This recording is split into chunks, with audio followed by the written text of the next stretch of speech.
안녕하세요 신사숙녀 여러분. 오늘의 핫스팟 섹션에 다시 오신 것을 환영합니다. 이 비디오가 가장 유용한 정보를 제공하기를 바랍니다. 보도록 하겠습니다. 즐겁게 감상해주시고 구독과 알람 설정도 잊지 마세요. 지난 18일 전례 없는 국내 방송사 간 표절 소송 소식이 전해져 화제가 되었다. TV조선이 MBN의 보이스트롯이 자사의 미스트롯과 미스터트롯 시리즈를 트롯파이터는 신청곡을 불러드립니다.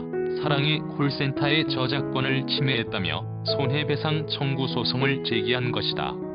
이에 대해 MBN은 보이스트롯은 연예인으로 출연자를 한정하고 있고 트롯파이터는 TV조선의 사랑의 콜센터보다 2달 먼저 방송된 자사의 트로트 퀸의 포맷을 활용한 것으로 TV조선 트로트 프로그램에 대한 표절 논란과는 무관하다며 맞대응 의사를 밝혔다. 그간 방송계에서 콘텐츠, 포맷의 유사성에 대한 논란은 숱하게 반복되었다. 과거 MBC가 무한도전으로 신드롬을 일으킨 후 KBS가 1박 2일을 만들었을 때 논란이 되었고, 오디션 프로그램에서는 문혜시 슈퍼스타 K2에서 18%가 넘는 시청률을 기록하자 지상파 3사는 곧바로 유사 오디션을 만들어 원조 논쟁이 있었다. 끊이지 않는 방송 포맷 표절 시비. 저작권법에서는 그럼에도 불구하고 막상 국내 방송사 간의 법적 대립은 암묵적으로 금기시되어 왔던 터라 방송계에서도 이번 양사의 소송에 많은 관심을 보이고 있다. 뿐만 아니라 아직 방송 프로그램 저작권 침해에 대한 판례가 많지 않고 방송 프로그램이라는 특성과 까다로운 입증의 문제 등 저작권법적 측면으로도 판단이 쉽지 않은 사안이라 이번 사건에서 법원이 어떤 결론을 내릴지 주목된다. 그렇다면 지금까지의 국내외 판례를 볼 때 방송 프로그램 저작권 침해 여부의 요건과 판단 기준은 무엇인지, 나아가 이번 사건에서는 어떤 점이 소송의 중요한 쟁점이 될지 살펴보고자 한다. 먼저 저작권법상 어떠한 저작물에 대한 저작권 침해가 성립하기 위해서는 3가지 요건이 충족되어야 한다. 1. 침해자가 저작자의 창작적 표현을 이용하였을 것. 2. 저작자의 저작물과 침해자의 저작물 사이에 실질적 유사성이 있을 것. 그리고 3. 침해자가 저작자의 기존 저작물에 의거하여 작성하였을 것이다. 우선 창작적 표현 요건은 저작권 침해를 당했다고 주장하는 작품이 다른 기존 작품과 구별될 수 있을 정도의 독창성을 가진 표현이어야 한다는 것이다. 이때 표현은 아이디어가 구체적으로 외관으로 표출된 것으로서 저작권법에서는 이러한 표현만을 저작물로서 보호하고 아이디어는 보호하지 않는다. 방송 포맷이란 방송 프로그램을 구성 및 제작하는 기법을 의미하며 기획, 연출, 줄거리, 진행 방법, 세트 디자인, 출연자의 행위 등을 포함하는데 저작권법의 관점에서 가장 논쟁이 되는 쟁점이 바로 이 방송 포맷이 과연 표현이냐, 아이디어이냐의 문제이다. 방송 포맷을 구체적인 표현으로 본다면 저작권법상 보호가 가능하지만 단지 아이디어에 불과하다면 포맷만을 차용해 동일한 방송 프로그램을 제작할 경우에도 저작권 침해로 보기 어렵기 때문이다. 지금까지 방송 포맷은 아이디어와 표현의 중간 영역에 있다고 보았고 해외 여러 판례에서도 판단이 엇갈렸다. 실제로 방송 포맷이 아이디어적 요소가 강하고 대부분 기존의 프로그램에서 흔히 사용되어 온 요소들을 단순히 모아놓은 것에 불과하다는 이유로 저작권 침해가 부정된 사례가 더 많다. 그러던 중 2017년 국내에서 방송 프로그램의 저작권을 정면으로 다룬 최초의 대법원 판결인적 판례가 나왔다.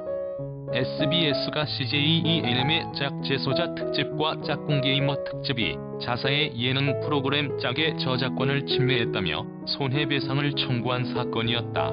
이 사건 역시 방송 프로그램을 창작적 표현으로 인정할 수 있는지가 관건이었는데 대법원은 1심과 2심의 판단을 뒤엎고 짝 프로그램은 SBS의 방송 제작 경험과 지식을 바탕으로 프로그램의 성격에 비춰 필요하다고 판단된 요소들만을 선택해 나름대로의 편집 방침에 따라 배열한 기존 방송 프로그램과 구별되는 창작성 개성을 가지고 있다고 판단했다. 즉, 프로그램을 이루는 개별 요소의 창작성 외에도 그러한 개별 요소들이 일정한 제작 의도나 방침에 따라 선택되고 배열됨에 따라 구체적으로 어우러져 그 프로그램 자체가 다른 프로그램과 구별되는 창작적 개성을 가지고 있으면 저작권법의 보호를 받을 수 있다는 점을 분명히 인정한 것이다. 작품이 창작적 표현에 해당한다면 다음 단계로는 저작자의 저작물과 침해자의 저작물 사이에 실질적 유사성이 있어야 하는데, 이는 두 작품 사이의 유사한 정도가 질적 또는 양적으로 사소한 정도를 넘어 실질적인 정도에 이르러야 한다는 요건이다.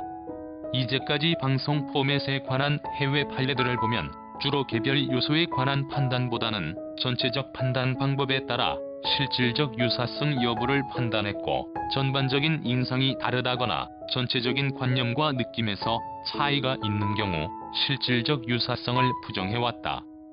짝 판례에서도 프로그램의 성격, 전체적인 구조, 극전개에 따른 전체적 분위기, 핵심 요소들이 어우러져서 내는 전체적인 느낌의 유사한 정도를 실질적 유사성의 판단 기준으로 들었다.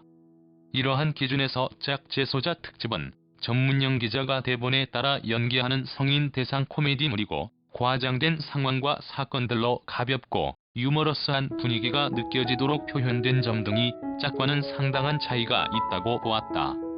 반면 짝꿍 게이머 특집은 남녀 출연자들이 애정촌에 입소해 이성을 찾아가는 기본 구조를 그대로 차용하고 복장, 호칭, 속마음 인터뷰 등 핵심 요소들이 구체적으로 어우러져 시청자들이 남녀들을 객관적으로 관찰하는 리얼리티 방송 프로그램을 보는 느낌을 갖도록 표현되었다며 짝과의 실질적 유사성을 인정했다.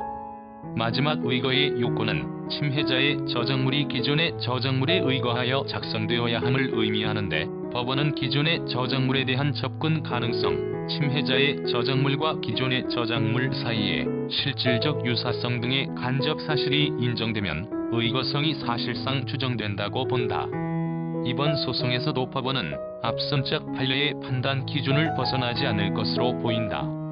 즉, 미스트롯 등 TV조선 프로그램 자체에 기존 프로그램과 구별되는 개성이 있다고 판단되면 그 창작성이 인정될 것이고, 양사 프로그램의 전체적인 특징, 구조, 분위기, 느낌 등이 얼마나 유사한지가 핵심 쟁점이 될 것으로 보인다. 실질적 유사성의 입증 책임은 침해를 주장하는 TV조선에게 있으므로 과연 TV조선이 이를 얼마나 설득력 있게 입증할 수 있을지가 관건인데, MBN 측 역시 미스트롯, 미스터트롯과 보이스트롯은 참가 대상이 다르고 트롯 파이터, 사랑의 콜센터 구성에서 차이가 있다는 점을 적극 주장할 것으로 보여 치열한 공방이 벌어질 것으로 예상된다. 대박 프로그램이 등장하면 타 방송사에서 유사한 아류 프로그램이 우후죽순 생겨나는 것이 어느새 관행이 되었다. 방송계에서는 이번 소송이 결과를 떠나 무분별한 제작 관행에 어느 정도 영향을 끼칠 것을 기대하고 있다.